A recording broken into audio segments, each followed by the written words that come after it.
Shalom, shalom, shalom, shalom. I want to give all praise, honor, and glory unto Yahweh, Ba'ashem Yahweh Shai, Ba'ashem Rachah Kadash.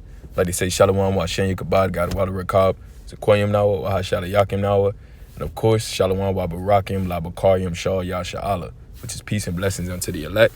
I'm the brother Dawud from the DC Church, back with another quick lesson through the spirit and power of Yahweh, Ba'ashem Yahweh Shai. And this is a little article from RT News. It's entitled, U.S. Army Chief Says National Guard Troops may carry firearms in D.C. ahead of inauguration amid heightened security concerns. All right, so we all know what happened in D.C. just a few days ago, all right, not even a week into the year of 2020, and you got things popping off, man, things jumping off, you know? Hey, like the Apostle Tahar said, man, this is the year of the hastening of the day of the Lord, okay? So the Lord is allowing these prophecies, all right, to play into fruition and to become manifest, all right, as we're continuously speaking them, okay? So now they got all these army troops in D.C., all right? And I mean, I'm in D.C. right now, actually, and, you know, there's a lot of officers, especially near where the Capitol is, near the Capitol building and the White House. All right. So nevertheless, the article, it reads, it says National Guard soldiers in the U.S. Capitol could be cleared to carry their rifles or sidearms in the days leading up to the presidential inauguration. The Army Secretary said, citing fears of violence after a riot in D.C. this week. We'll be looking at the intelligence and make a determination over the next day or so. It says Army Secretary Ryan McCarty told the Associated Press on Friday, adding that the move is going to require us to get better intel, and then we'll have to make a risk assessment. All right.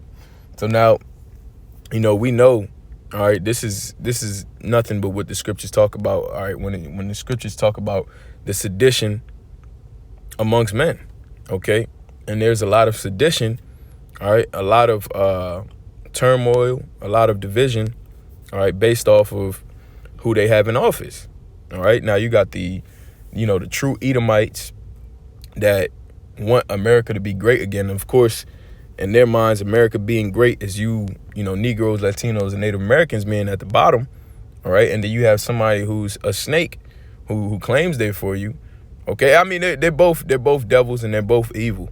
Okay, but our people think that choosing the lesser of two evils is the greater decision, all right?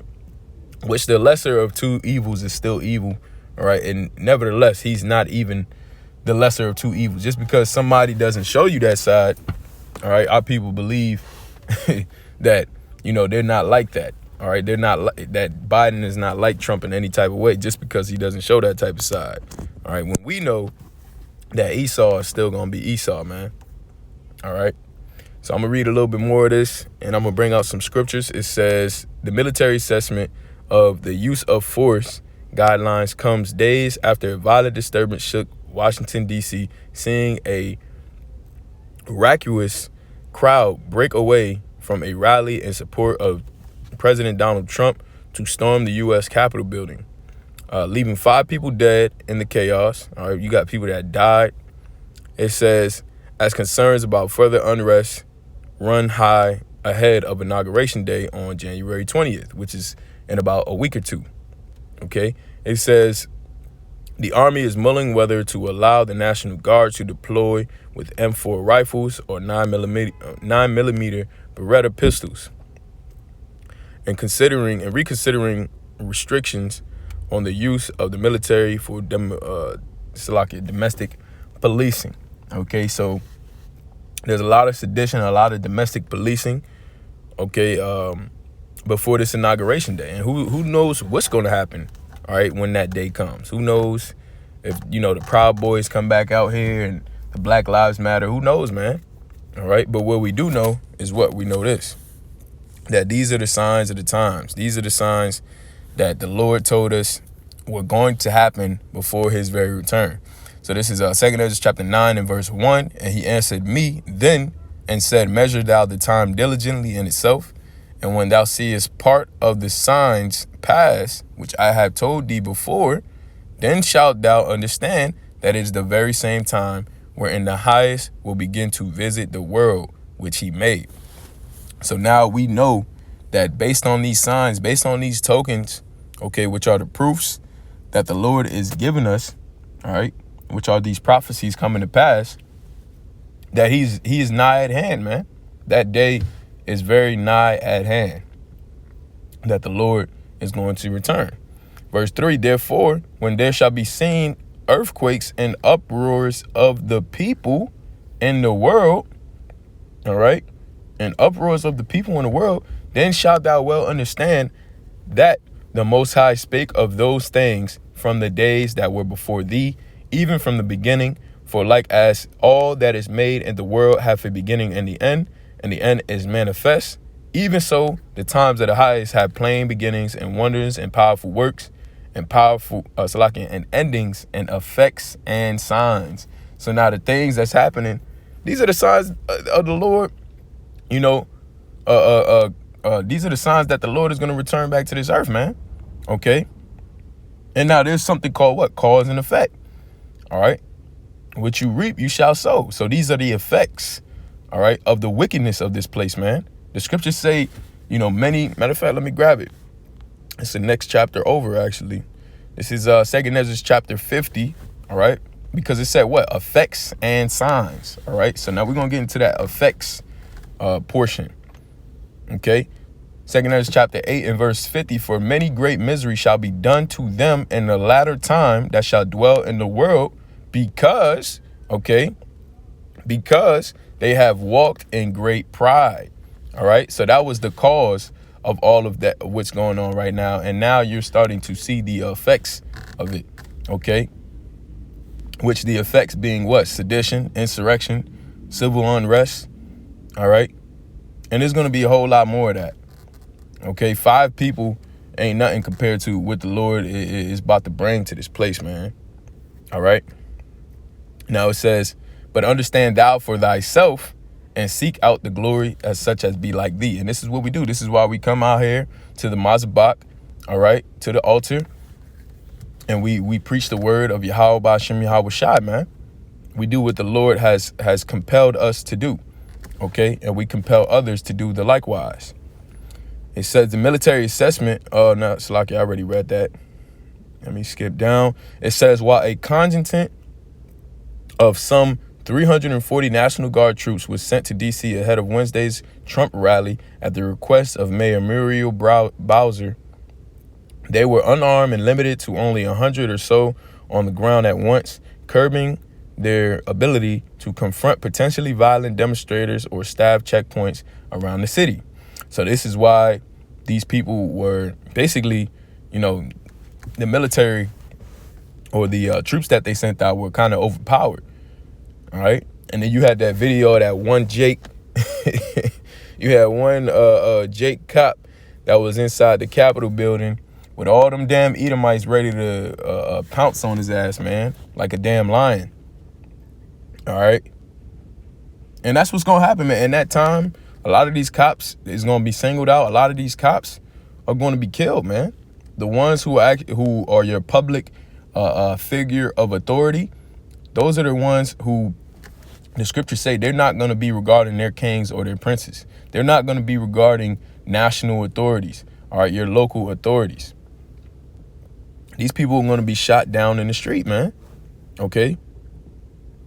So it says, as a matter of fact, we're going to get that too. It says the Pentagon has come under the fire for its handling of unrest with House Speaker Nancy Pelosi demonstrating that acting Defense Secretary Chris Miller explained where the National Guard was. During the breach at the Capitol, McCarthy, however, defended the Guard's response, arguing that the local officials had only asked for a small number of troops for specific purposes such as traffic and crowd control. All right. So they were basically wondering how did these people, or how were these rioters able to break in? Where were y'all at? Okay? So I'm going to read just a little bit more of this. I think it's only a little bit left, 2 paragraphs. Try to speed read through this and I'll close right out. Grab one more scripture and I'll close right out. It says, the Army chief also said that while the Pentagon expects better intelligence on protests in the Capitol moving forward, he complained earlier this week that estimates on potential crowd sizes on Wednesday were all over the board, ranging from widely 2,000 to 80,000 people. The Defense Department will now hold more frequent meetings on law enforcement to better coordinate intelligence, he added. As of Thursday night, the military has already implemented one rule change permitting guard troops in D.C. to wear ballistic helmets.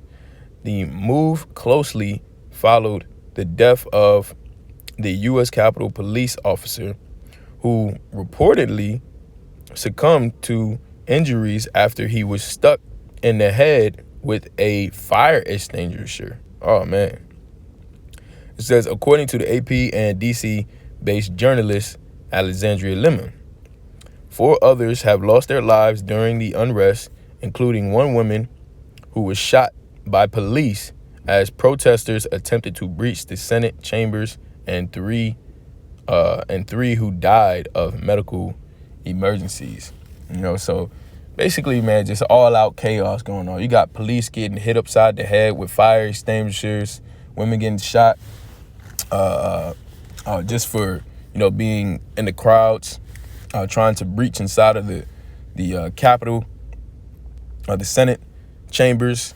It's just all out mayhem, man. All out mayhem. But this is all of what the scriptures told us was going to happen. So I'm going to just get this and I'm going to close right out. 2 Ezra 15 and verse 14. Woe to the world and them that dwell therein, for the sword and their destruction draweth nigh, and one people shall stand up and fight against another, and swords in their hands. For there shall be sedition among men, and invading one another, and they shall not regard their kings nor princes, and the course of their actions shall stand in their power. Okay? And this is exactly what we see going on. We see the people not regarding the kings, the princes, all right, your national troops, all right, and the power of their actions is in their own hands, okay? The course of their actions is in their own power, okay?